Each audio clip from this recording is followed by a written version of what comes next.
வாழ்க்கையில் அமைதி மற்றும் தெளிவை ஏற்படுத்தும் ஆன்மீக கதைகள். ஞானம். யார் எப்படி அவமானப்படுத்தினாலும் கோபமே வருவதில்லை இந்த துறவிக்கு.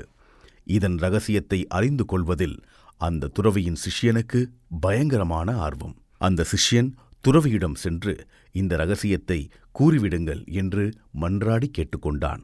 அப்போது துறவி தன் வாழ்வில் நடந்த ஒரு உண்மை சம்பவத்தை அந்த சிஷ்யனுக்கு சிறு கதையாக விளக்கினார். துறவிக்கு எப்போதும் ஒரு ஏரியில் காலி படகில் அமர்ந்து தியானம் செய்வதுதான் வழக்கம்.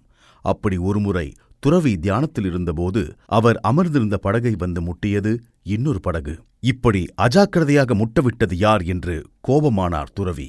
தன் கண்களை திறந்து பார்த்தால் அது வெற்றுப்படகு. காற்றுக்கு அசைந்து அசைந்து அது வந்து மோதியிருந்தது. அவர் கோபத்தை அந்த வெற்றுப்படகிடம் காட்டி என்ன பயன் என்று அவருக்கு தோன்றியது. யாராவது என்னை கோபப்படுத்தும் போது இதுதான் எனக்கு நினைவுக்கு வரும் என்று தன் வாழ்வில் நடந்த ஒரு சம்பவத்தினை கதையாக கூறி தான் கோபப்படாமல் இருப்பதற்கு இந்த நிகழ்வே காரணம் என்றார் துறவி. ஞானம் எப்போது வேண்டுமானாலும் எங்கே வேண்டுமானாலும் வரலாம்.